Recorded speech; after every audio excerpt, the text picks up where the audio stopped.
Live content accounts for almost a quarter of global viewing time. Live video generates 27% more minutes of watch time per viewing than on-demand video. Live streaming is a $70 billion industry. What does it all mean? Let's find out on the Why I Go Live podcast with Coach Kirk. Oh yes, oh yes, oh yes, oh yes. I'm so excited to be back on the Why I Go Live podcast for season 2. Did you catch that? Season 2. And we're going to kick off this season with some solo stories. Yeah, I want to share with you a couple of different things without a guest. I want to really get right to the heart of things. In fact, in today's podcast, we're going to actually take a look at some 3 different things that I often hear about live streaming.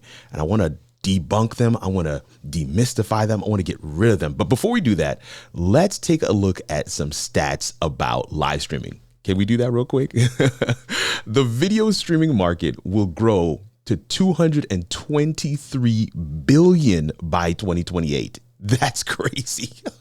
Approximately 34% of Generation Z, which were born between 1997 and 2015, just so we're clear, they have shown a new interest in live streams, especially on social platforms. It's also bananas. 34% of Gen Z, who doesn't want to have access to that audience? And then access, right? This is an explanatory stat. Access to exclusive coverage is the reason why 26% of viewers tune in to live stream.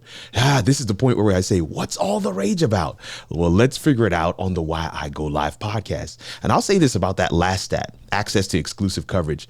If you've ever watched or have been affiliated with or know somebody who is an enthusiast of CrossFit, you'll now understand, okay, CrossFit is one of those exclusive coverage events that is made available live.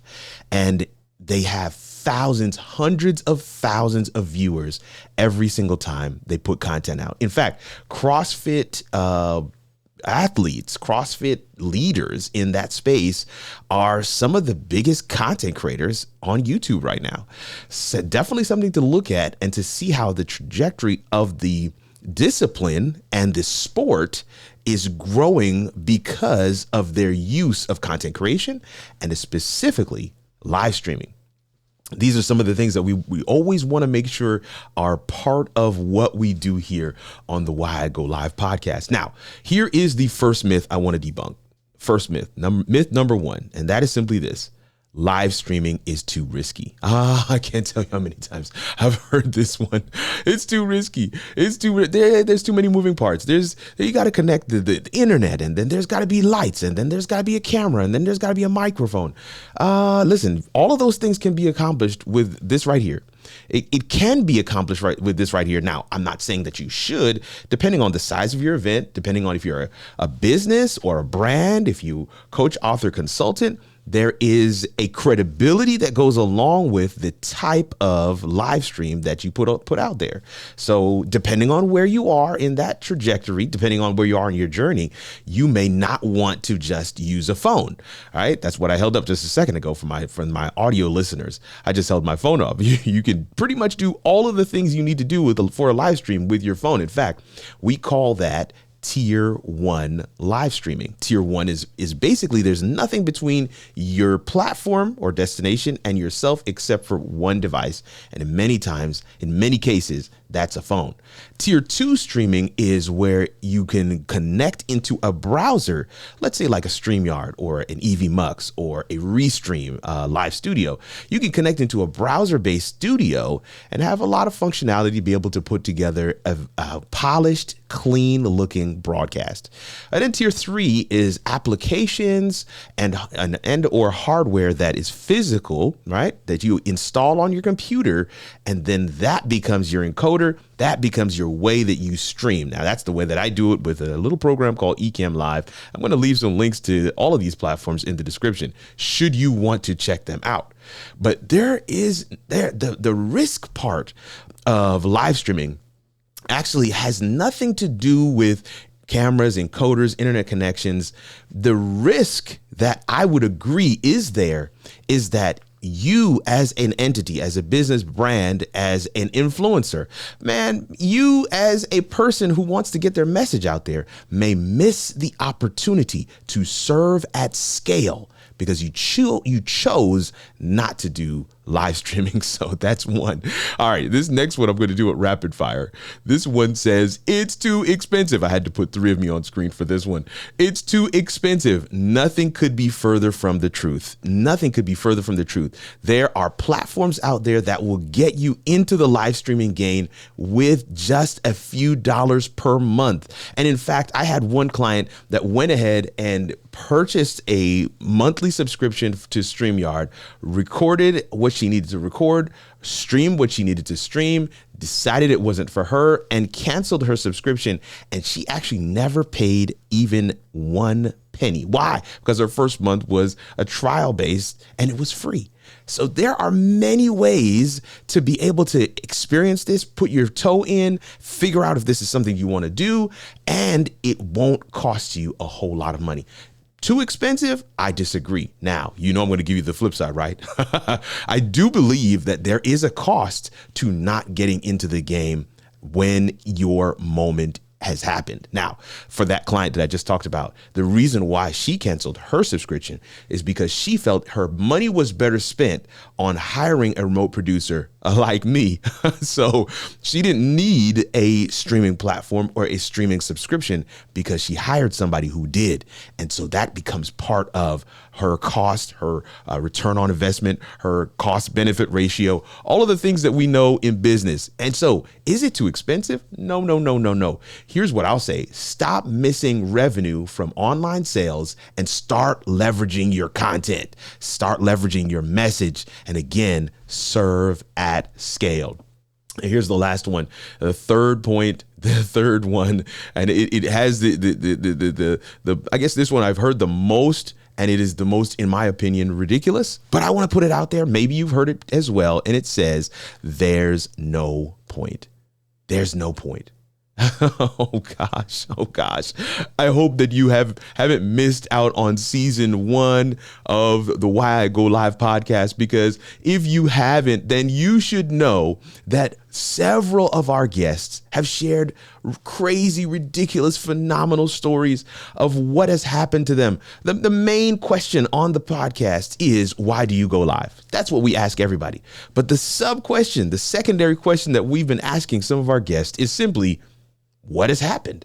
Share with us a story, something that you can draw a straight line to, that you went live and then this happened. One person said, we got a brand deal. Another person said it opened up doors for their business. Another person said it caused them to be seen as an authority figure in their discipline, in their space. There's no point. That is an incorrect mindset, an incorrect conclusion. There is many points. In fact, increased exposure, increased revenue, giving your audience what they really want, and what they really want is your content. The magic of live streaming is a simple formula. Isn't so much that like, oh, I'm just going to put content out there and then I'm going to blow up. The magic of live streaming is if you follow the rules of content creation, which are simple. Be vulnerable. Yeah. Be vulnerable. Share from a vulnerable perspective. Be consistent. Put out your content on a consistent interval, allowing people to know when they can get it and what you will talk about. And then the last one, answer a question. If you have ever gone to google.com and just see that one little bar there with the blinking cursor on the left side of the field, and you know what it's wanting you to do. There's no instructions on Google. It's asking you to ask it a question. That's the beauty and the magic of content creation, and by extension, live streaming. If your content answers a question, if your content is consistent, not only in frequency, but in your topic, if your content shares from a vulnerable place, meaning I have street cred in what I'm talking about. This is not something that I heard. I'm not sharing with you something that I think works. I'm sharing with you what works for me. Those 3 things are what makes up successful content. And when you put it in the framework of your target audience and your value proposition, you will put out content that people are literally looking for. And I can tell you right now, YouTube and Google are engines that have simply been made. They've been put together with the sole purpose of connecting creators and their content to the people who need that content most. Don't miss the moment. Don't miss the opportunity. Don't allow these myths to derail you or even delay you from taking advantage of going live. Now, there's some other things out there, and we're going to touch on some of those things like camera confidence, imposter syndrome. What if somebody asks me a question while live that I don't know the answer to? There's several other items that we can touch on, and I'm going to be sharing on those items in these first few episodes of season 2. We're going to keep it short and brief, but I hope that this was meaningful for you. I hope that you got something from it, and I hope that you maybe, just maybe, peek that door open just a little bit to be able to say, you know what, this actually might be something that I have put off, that I have counted myself out of too quickly.